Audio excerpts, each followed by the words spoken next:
রোজা রেখে কোন আমলগুলো করলে সওয়াব সবচাইতে বেশি? রোজা রেখে সবচেয়ে গুরুত্বের সাথে যে বিষয়টা খেয়াল করা দরকার সেটা হলো সকল প্রকার গুনাহ থেকে বেঁচে থাকা। সকল প্রকার গুনাহ থেকে বেঁচে থাকা। আমি রোজা আছি, আমি গীবত করব না। আমি রোজা আছি, ঝগড়া করব না। আমি রোজা আছি, গালমন্দ করব না। আমি রোজা আছি, মিথ্যা কথা বলবো না। আমি রোজা আছি, হারাম কোনো জিনিস ফেসবুকে, ইউটিউবে, মোবাইলের বাইরে, অফলাইনে, অনলাইনে কোনোভাবে দেখবো না। এই জিনিসটা হলো রোজার মধ্যে সবচাইতে গুরুত্বের সাথে আমাদের করা দরকার। আমরা বেশিরভাগ মানুষ নফল আমল করি, ফরজের খবর নাই।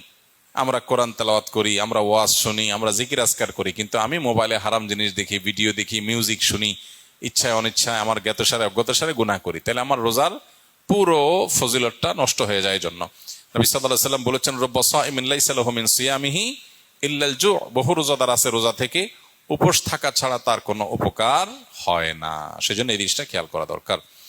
আর এর পাশাপাশি নফল আমলের ভিতরে সবচেয়ে বেশি করণীয় কোনটা, যদি সেটা বলেন তাহলে বলবো রমজান মাসে কোরআনে কারীমের প্রতি আমাদের বিশেষ গুরুত্ব থাকা উচিত।